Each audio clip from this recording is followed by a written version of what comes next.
اللہ اللہ اللہ اللہ الحمد لولیہ والصلاة والسلام علی نبی وآلہ وصحبہ وبارک وسلم.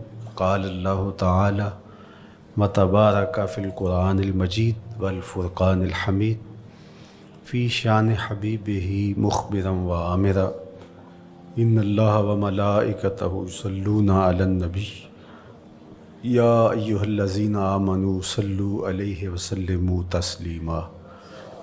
اللہم صلی علی سیدنا و مولانا محمد معدن الجود والکرم صلاۃ و سلاما علیک یا سیدی یا رسول اللہ وعلی آلک و اصحابک یا حبیب اللہ. حمد و تعریف و توصیف اللہ جل مجدہ الکریم کی ذات بابرکات کے لیے، رسول رحمت شفیع معظم نبی محتشم حضور ختمی المرتبت صلی اللہ علیہ وآلہ وسلم کے حضور ناز میں اپنی عقیدتوں، ارادتوں اور محبتوں کا خراج پیش کرنے کے بعد واجب الاحترام ذوی الاحتشام عالی مرتبت محترم سامعین حاضرین، السلام علیکم ورحمۃ اللہ وبرکاتہ. شعبان المعظم کے مبارک دن بڑی تیزی کے ساتھ گزر رہے ہیں، اور یہ وہ مبارک مہینہ ہے جس میں انوار اترتے ہیں. ام المومنین سیدہ عائشہ رضی اللہ تعالی عنہا فرماتی ہیں کہ حضور علیہ السلام کو رمضان المبارک کے بعد سب سے زیادہ روزے شعبان المعظم میں رکھتے ہوئے دیکھا ہے.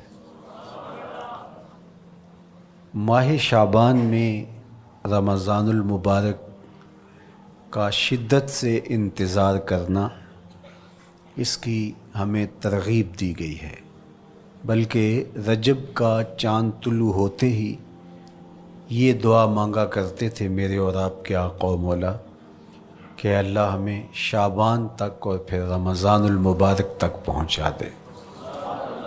اس مہینے کا آنے والے موسم نور کا استقبال کرنا، اس کے شوق میں بے تابیوں کا اظہار کرنا، یہ اللہ جل شانہ کے ساتھ محبت کی علامت ہے.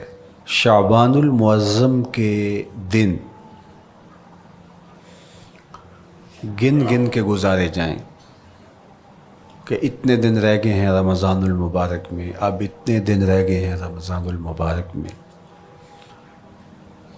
انسانی ذہن میں یہ سوال پیدا ہو سکتا ہے کہ متعینہ وقت پر تو اس مہینے نے آنا ہی ہے، اور اگر زندگی موجود رہی تو اس کو پا ہی لیں گے، تو اس شدت سے انتظار کرنے کا کیا مطلب؟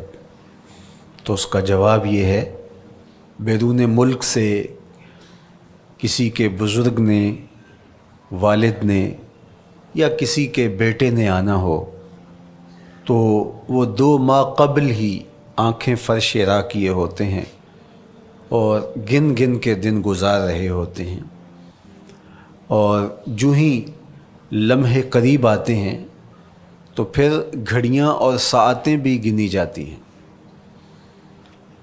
بار بار گھڑی دیکھتے ہیں، ابھی تک پہنچے نہیں، جبکہ یہ طے ہے کہ 5:00 پہ فلائٹ اترے گی.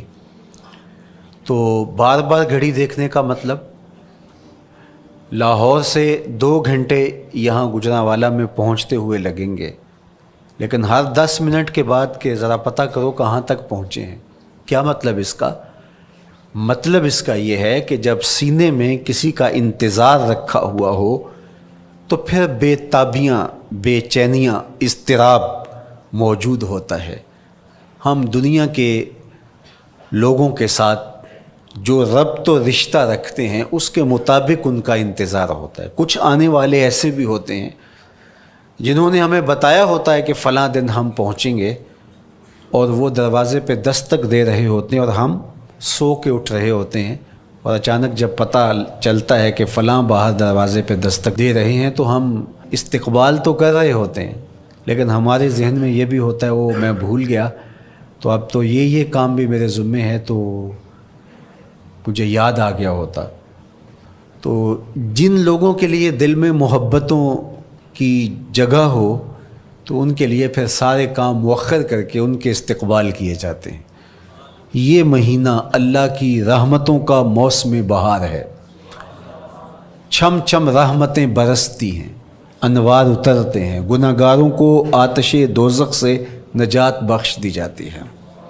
تو اس کا استقبال کرنا، اس کے لیے انتظار کرنا، گن گن کے دن گزارنا، لمحے اور ساعتیں بسر کرتے ہوئے بار بار ماہ سیام کا ذکر کرنا، یہ اس مہینے کے ساتھ محبت کی دلیل ہے، اور اس مہینے کے ساتھ محبت اللہ سے محبت کی دلیل ہے۔ اس لیے اس مہینے کا استقبال کرنا، اس کے لیے تیاری کرنا، اپنے گھر کو صاف کرنا، اس کے لیے اپنی اولاد کے دل میں شوق پیدا کرنا اور ماحول پہلے پیدا کرنے کی کوشش کرنا، تاکہ جو ہی یہ ماہ جلوہ گر ہو تو روزہ رکھنے کا مزاج پیدا ہو چکا ہو، تلاوت کلام مجید کا مزاج پیدا ہو چکا ہو، دیگر نوافل اور اچھے اعمال بجا لانے کی عادت پڑ چکی ہو۔ تو شعبان میں ہی اس کی تیاری ہوتی ہے تاکہ رمضان المبارک آتے ہی ہم پوری طرح سے مستعد اور فعال ہو کر کے اس مہینے کی برکتوں کو سمیٹ لیں۔ اللہ کے محبوب علیہ السلام نے ارشاد فرمایا کہ جب ماہ سیام آتا ہے فتحت ابواب الجنہ، تو جنت کے 8 دروازے کھول دیے جاتے ہیں۔ جنت تو اللہ جل شانہ کی کرم نوازیوں کا ایک ایسا خوبصورت منظر ہے کہ آج تک نہ کسی آنکھ نے اس کو دیکھا، نہ کسی کان نے سنا، اور نہ اس کا کوئی تصور کر سکتا ہے، ایسی خوبصورت بنائی ہے۔ وہاں کی ہوائیں جب چلتی ہیں تو گرد نہیں اڑتا، کستوری اڑتی ہے۔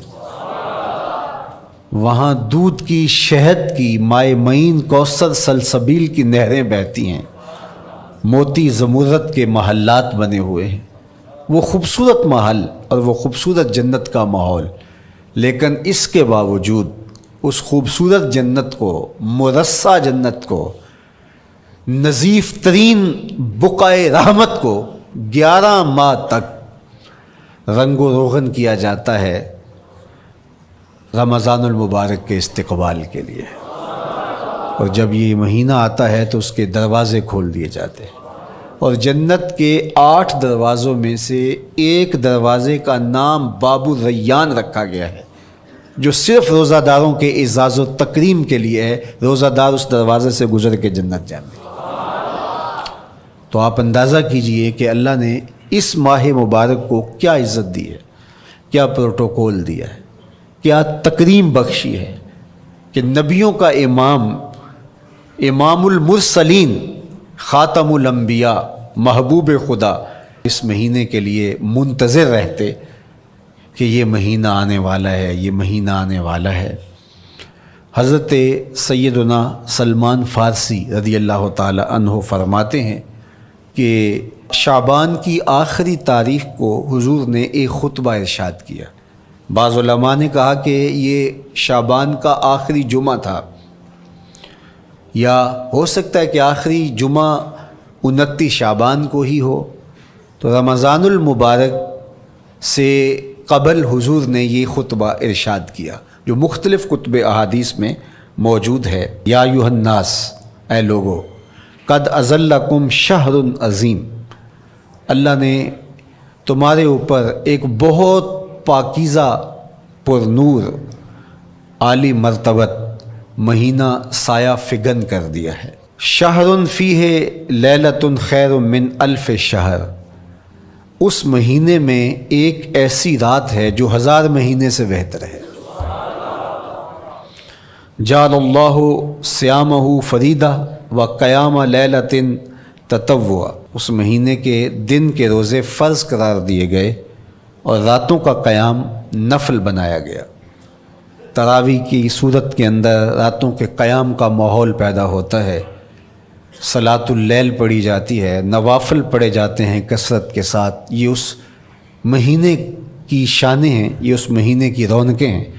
اس مہینے میں اللہ تعالیٰ نے خاص کرم نوازیاں عطا کی ہیں اہل ایمان کو۔ وَمَن تَقَرَّبَ فِيهِ بِخَصْلَةٍ مِّنَ الْخَيْرِ كَانَ كَمَنْ أَدَّى فَرِيضَةً فِيمَا سَوَاهُ، ایک نفل کا ثواب ایک فرض کے برابر اس مہینے میں کر دیا جاتا ہے۔ وَمَنْ أَدَّى فَرِيضَةً كَانَ كَمَنْ أَدَّى 70 فَرِيضَةً فِيمَا سَوَاهُ، اور اگر کوئی ایک فرض ادا کرتا ہے تو اس کو 70 فرائض کا ثواب ملتا ہے۔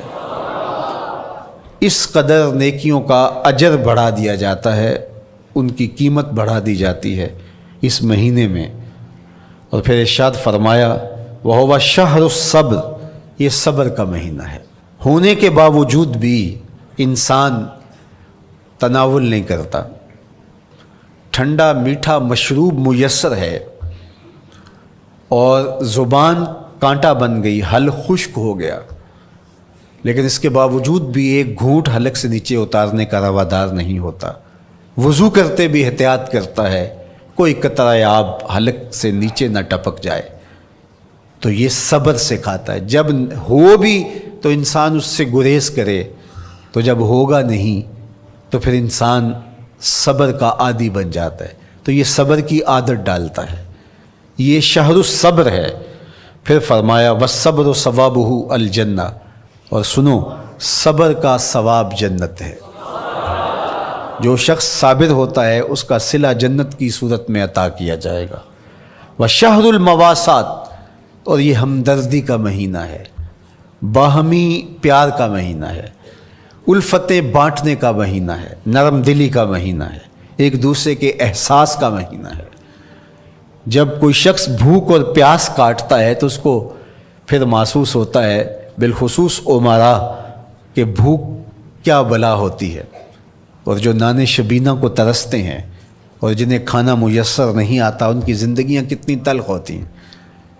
تو بھوک اور پیاس احساس پیدا کرتی ہے ان لوگوں کا کہ جو اللہ کی دی ہوئی نعمتوں سے محروم ہیں۔ تو اس لیے یہ ایک قسم کا رحم دلی کا مہینہ ہے، پیار بانٹنے کا مہینہ ہے، یہ الفتیں تقسیم کرنے کا مہینہ ہے۔ وَشَهْرٌ يُزَادُ فِيهِ رِزْقُ الْمُؤْمِنِ، اور یہ ایسا مبارک مہینہ ہے جس میں مومن کا رزق بڑھا دیا جاتا ہے۔ روزہ کھانا بچانے کے لیے یہ اخراجات کم کرنے کے لیے نہیں ہے، بلکہ اس میں آپ کا رزق اور بڑھ جاتا ہے۔ ایسی ایسی نعمتیں کھانے کو ان لوگوں کو بھی نصیب ہو جاتی ہیں عام دنوں میں جو ان کا مقسوم نہیں ہوتی۔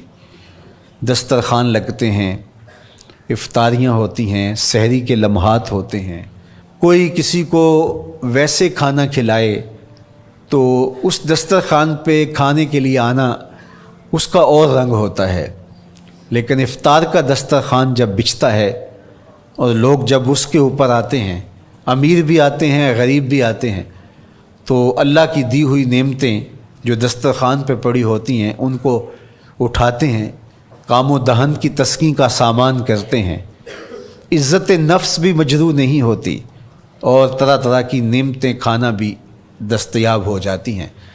تو یہ ایک مہینہ ہے مواسات کا، اس میں رزق بڑھ جاتا ہے، غرباء تک بھی اللہ کی نعمتیں وہ پہنچتی ہیں جو عام دنوں میں ان کو میسر نہیں ہوتی، اور امراء بھی نعمتوں کا لطف لیتے ہیں، نعمتوں کا مزہ انہیں آتا ہے، اس لیے کہ بھوک کاٹنے کے بعد جب ان کو نعمت میسر آتی ہے تو پھر انہیں احساس ہوتا ہے۔ جو شخص ہر وقت سیراب رہتا ہے تو اس کو کیا پتہ کہ شدید بھوک کے بعد کھانے کا لطف کیا ہوتا ہے۔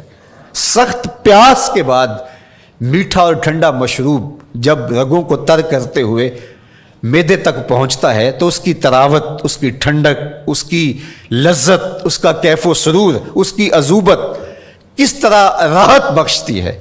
اسی لیے میرے اور آپ کے آقا و مولا نے ایک دوسرے مقام پہ ارشاد فرمایا لِلصَّائِمِ فَرْحَتَانِ، فرحتن عند فطرہ و فرحتن عند لقاء رب. روزے دار کے لیے دو خوشیاں ہیں.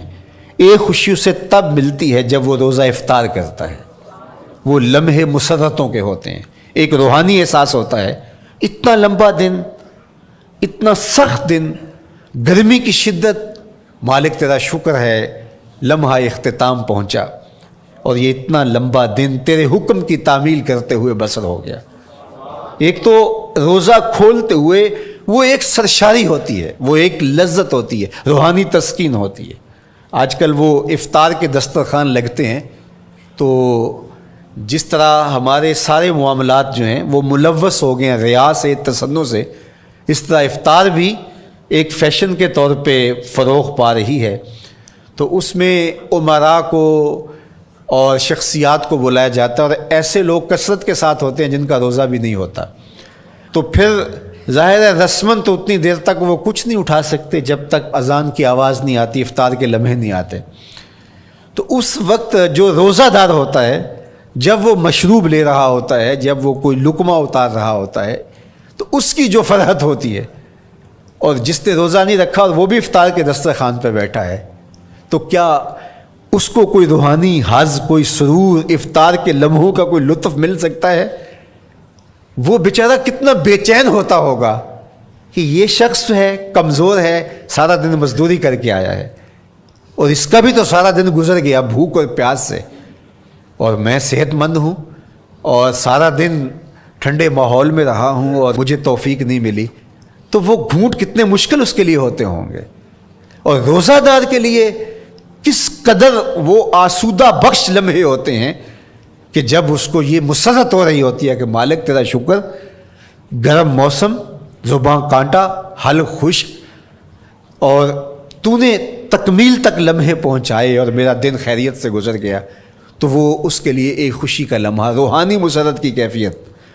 اور دوسری کہ جب وہ ٹھنڈا اور میٹھا مشروب، سارے دن کی سوکھی ہوئی زبان اور خشک حلق، اور انسان کی جو ہے وہ رگیں بھی، انتڑیاں بھی خشک ہو چکی ہوتی ہیں، تو ٹھنڈا اور میٹھا مشروب جب انسان کے معدے کی طرف بڑھ رہا ہوتا ہے، زبان بولے نہ بولے، ایک ایک رواں اللہ کی حمد بول رہا ہوتا ہے، اور تشکر انسان کے رگو ریشہ سے ادا ہو رہا ہوتا ہے، اور اس کی کیفیت، اس کی سرشاریاں، اس کی لذتیں وہ دیکھنے کی ہوتی ہیں. تو کہا للصائم فرحتان، روزے دار کو تو ایک فرحت اس وقت ملتی ہے عند فطر ہی، جب وہ روزہ کھولتا ہے، روحانی فرحت بھی، جسمانی فرحت بھی.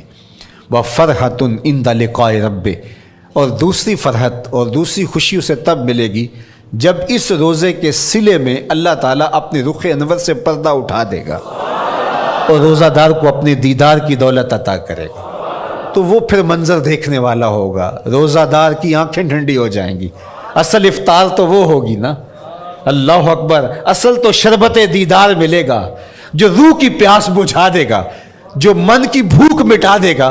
تو کہا للصائم فرحتان، فرحۃ عند فطرہ و فرحۃ عند لقاء رب. روزہ دار کے لیے دو خوشیاں ہیں. ایک خوشی وہ ہے جب اس کے جسم کی پیاس بجھتی ہے، اور ایک خوشی تب ملے گی جب روح کی بھوک مٹے گی، جب من کی پیاس بجھے گی، اور پھر وہ سرشاریوں کے عالم میں دیکھتا ہی چلا جائے گا، اور وہ سیراب ہی نہیں ہو پائے گا کہ میں ان دو آنکھوں سے دیکھ رہا ہوں، کاش کے لو لو دے مڈ لک لک چشمہ، ایک کھولا تے ایک کجا ہوں. وہ اس آرزو میں ہوگا کہ میرا رواں رواں آنکھ بن جائے اور میں اس دیدار سے فیضیاب ہوتا چلا جاؤں. تو وہ کیا لمحے ہوں گے، وہ کیا گھڑیاں ہوں گی، وہ کیا ساعتیں ہوں گی. کوئی لفظ نہیں ہے جن لفظوں میں ان حقیقتوں کو بیان کیا جا سکے، اس لیے کہ وہ منظر ہی وراء الورا ہوگا. تو روزہ دار کو فرحت ملتی ہے جب وہ روزہ کھولتا ہے. تو فرمایا وَشَهْرٌ يُزَادُ فِيهِ رِزْقُ الْمُؤْمِنِ، اس میں مومن کا رزق بڑھا دیا جاتا ہے. وَمَنْ فَطَّرَ فِيهِ صَائِمًا كَانَ مَغْفِرَةً لِذُنُوبِهِ، جس نے روزہ دار کا روزہ افطار کروایا. اللہ کے محبوب فرماتے ہیں کہ ایک تو خود روزہ رکھا، اور دوسری سعادت یہ ہے کہ ماہ صیام میں روزہ دار کا روزہ افطار کروایا. آپ شریعت بیضا کو بنظر عمیق مطالعہ کر کے دیکھیں، ماہ سیام میں بہت زیادہ اس بات پہ زور دیا گیا ہے کہ روزہ افطار کرواؤ۔ اپنے گھر میں بیٹھ کر کے روزہ افطار کر لینا یہ بھی سعادت مندی ہے، روزہ نصیب ہو جائے، لیکن اس بات پہ بہت زور دیا گیا ہے ماہ سیام میں کہ ایک ماحول پیدا ہو، لوگوں کو افطار کروائیں تاکہ تمام لوگوں تک اللہ تعالیٰ کی نعمتیں پہنچیں اور لوگوں تک جو ہے وہ رمضان المبارک کی برکتیں پہنچیں۔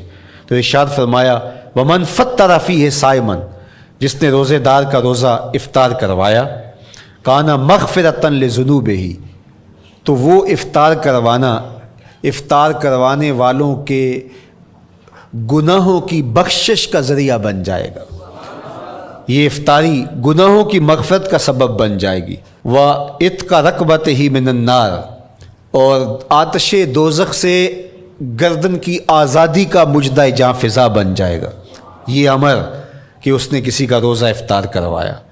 وَقَانَ لَهُ مِثْلُ أَجْرِهِ مِنْ غَيْرِ أَنْ يَنْقُصَ مِنْ أَجْرِهِ شَيْءٌ، اور روزہ افطار کروانے والے کو روزہ رکھنے والے جتنا اجر ہی دیا جائے گا، لیکن روزہ رکھنے والے کے اجر میں بھی کوئی کمی نہیں واقع ہوگی۔ جتنا اس نے سارے دن کی بھوک اور پیاس کاٹ کر کے تکلیف اٹھا کر کے روزہ رکھا، جس نے شام کو اس کو افطار کر دیا اتنا ہی ثواب اس کو عطا کر دیا جائے گا، اس کا اجر کم کیے بغیر۔ اللہ اکبر! یہ امت کے لیے اللہ نے کیا پیکج دیا ہے، کیا کرم نوازیاں ہیں اس امت کے لیے۔ آقا کریم نے ارشاد فرمایا ایک شخص صبح سے لے کے ظہر تک مزدوری کرتا ہے، اس کو 1 قیراط دیا جاتا ہے، اور ایک شخص ظہر سے لے کر عصر تک مزدوری کرتا ہے، اس کو بھی 1 قیراط دیا جاتا ہے، اور ایک عصر سے لے کر مغرب تک مزدوری کرتا ہے، اس کو 2 قیراط دیے جاتے ہیں۔ فرمایا پہلی مثال یہود کی ہے، دوسری مثال نصارہ کی ہے، اور تیسری مثال میری امت کی ہے۔ یہودیوں نے اور عیسائیوں نے اس پہ اعتراض کیا کہ ہمارا اجر کیوں تھوڑا ہے، تو میرے اور آپ کے آقا و مولا نے فرمایا تمہارا تھوڑا نہیں، ہمارا زیادہ ہے۔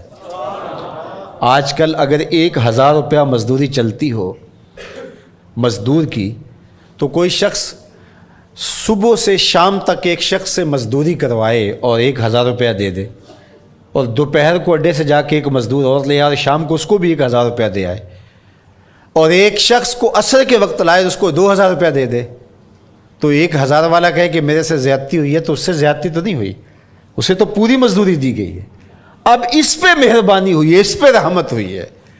تو کہا یہود اور نصارہ کی یہ مثال ہے، ایک صبح سے ظہر تک مزدوری کرے اس کو 1 قیراط، ایک ظہر سے عصر تک مزدوری کرے اس کو بھی 1 قیراط، اور تیسرا بہت تھوڑا وقت عصر سے مغرب تک مزدوری کرے اس کو 2 قیراط۔ کہا یہ امت محمدیہ علی صاحب الصلوات کو دیا گیا نور ہے۔ تو ایک شخص نے سویر سے لے کر شام تک روزہ رکھا، بھوک کاٹی، پیاس کاٹی، سخت شدت کی گرمی سہی، اور ایک شخص نے شام کے وقت اس کو روزہ افطار کروا دیا۔ اور سنو حضور علیہ الصلوۃ والسلام کا فرمان، جب حضور نے فرمایا کہ اس کو پورا اجر ملے گا پہلے کے اجر کو کم کیے بغیر، تو صحابہ کا تو دل تڑپنے لگا کہ یہ کتنی بڑی بات ہے۔ اب آپ جانتے ہیں کہ یہ زمانہ ایسی معاشی خوشحالیوں کا نہیں تھا، لوگوں کے پاس تو نان شبینہ بھی میسر نہیں ہوتا تھا، تو صحابہ نے جو سوال کیا، قالوا یا رسول اللہ صلی اللہ علیہ وسلم، انہوں نے کہا اے اللہ کے پیارے رسول صلی اللہ علیہ وسلم، لیسا کلنا یجد ما یفطر الصائم، ہم میں سے تو ہر بندہ یہ طاقت نہیں رکھتا کہ روزہ دار کو روزہ افطار کروا دے، تو یہ اتنی بڑی سعادت، تو یہ تو پھر اہل زر ہی یہ سعادت حاصل کر پاتے ہیں، ہمارے جیسے لوگ تو پھر جو مال و دولت نہیں رکھتے تو وہ تو پھر یہ سعادت نہیں حاصل کر پائیں گے۔ تو میرے اور آپ کے آقا و مولا نے کیا فرمایا؟ قال، حضور نے ارشاد فرمایا یؤتی اللہ ھذا الثواب، یہ ثواب اللہ اسے شخص کو بھی عطا کرے گا، من فطر صائما علی مزقۃ لبن او تمرۃ او شربۃ من ماء، فرمایا کہ یہ اجر اللہ اس کو بھی عطا کرے گا جس نے کسی کا روزہ 1 گھونٹ دودھ سے کھلوا دیا یا 1 کھجور سے کھلوا دیا، یا پانی کے ایک گھونٹ سے اس کا روزہ افطار کروا دیا۔ لازمی نہیں ہے کہ دسترخوان سجا ہو، انواع اقسام کے کھانے پڑے ہوں اور وہ افطاری ہی افطاری قرار پائے گی۔ جس نے کسی کو وہاں باہر ٹوٹیوں سے پانی کا گلاس بھر کے، کٹورا بھر کے سادہ پانی بھی پیش کر دیا تو اس کو بھی ثواب مل جائے گا۔ کتنا ثواب ملے گا؟ پورا روزہ رکھنے کا ثواب اس کو ملے گا۔ کتنی رحمتوں کی لوٹ سیل لگی ہے۔ کوئی ایسے بھی بانٹتا ہے، کوئی ایسے بھی کرم نوازیاں ہوتی ہیں، لیکن میرے رب کے خزانے کتنے کھلے ہیں۔ میں نے مدینہ المنورہ میں ایک شخص کو دیکھا کہ وہ روزے کے وقت وہاں سے ہی گلاس لیتا اور زمزم سے بھرتا اور روزہ داروں کے آگے رکھتا چلا جاتا، اور روزانہ اس کا یہ عمل ہوتا۔ نماز عصر کے بعد شروع ہوتا، جتنی اس کی پہنچ ہوتی ہر ایک کے آگے رکھتا چلا جاتا۔ پانی بھی وہاں سے لیا، گلاس بھی وہاں سے لیا۔ اللہ اکبر! فرمایا دودھ کا ایک گھونٹ یا پانی کا ایک گلاس یا ایک کھجور اس نے کسی کو پیش کی اور اس نے اس سے روزہ کھولا، اللہ کے محبوب فرماتے ہیں پہلے کے اجر میں بغیر کسی کمی کے اس کو پورا ثواب روزے کا نصیب ہوگا۔ اللہ اکبر! اب سنو، پھر حضور نے ارشاد فرمایا ومن اشبع صائما، اور جس نے صحیح اہتمام کے ساتھ روزے دار کو اچھا کھانا کھلایا، اچھی پرتکلف افطاری دی، سقاہ اللہ من الحوض شربتا لا یظمأ حتی یدخل الجنہ، اس کو حوض کوثر سے ایسا جام ملے گا کہ اس کو کبھی پیاس نہیں ملے گی یہاں تک کہ جنت میں چلا جائے گا۔ اللہ اکبر! اس کو کوثر کے جام نصیب ہوں گے حشر کی گرمی میں۔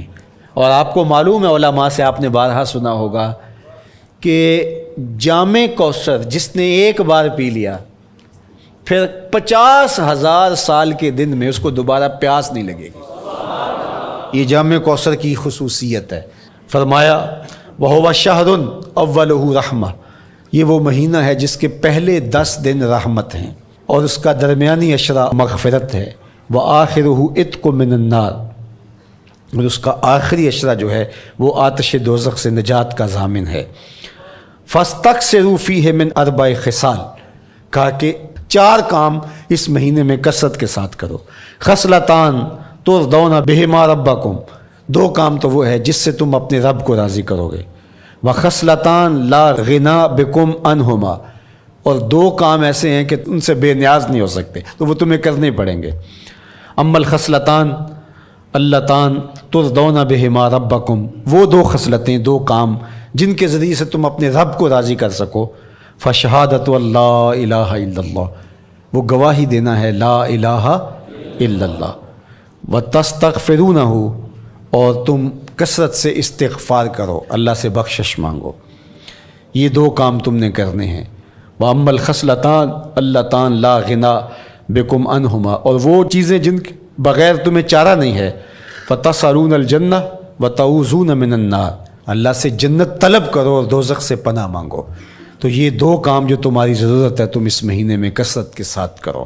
تو یہ مہینہ رحمتوں کی لوٹ سیل کا مہینہ ہے، یہ کرم نوازیوں کے امٹتے ہوئے دھارے ہیں، یہ سیل رحمت ہے جو کہ من کی سیرابی کا سبب اور ذریعہ ہے۔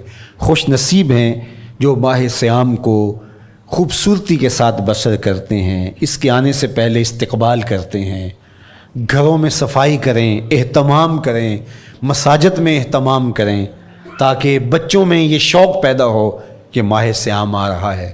جب ہم بچے تھے تو ہمارے والدین رمضان المبارک سے قبل ہی رمضان المبارک کی تیاریاں شروع کر دیا کرتے تھے۔ اس وقت گھر میں شربت تیار ہوا کرتے تھے گڑ کے، اور وہ پہلے ہی مائیں گھر میں تیاری کرنا شروع کر دیا کرتی تھی۔ ایک شوق پیدا کرنا مقصود ہوتا ہے۔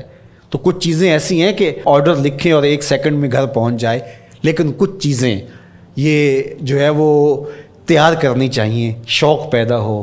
گھروں کے اندر ماؤں کو چاہیے کہ افطاری کو اہتمام کے ساتھ تیار کریں تاکہ بچوں کو شوق پیدا ہو، اور یہ ایک ماحول پیدا ہو، قرآن مجید کی تلاوت کا ماحول پیدا ہو، جاگنے سونے کے جو ہے وہ شیڈول مرتب کیے جائیں، مساجد کی آبادی کا سامان کیا جائے۔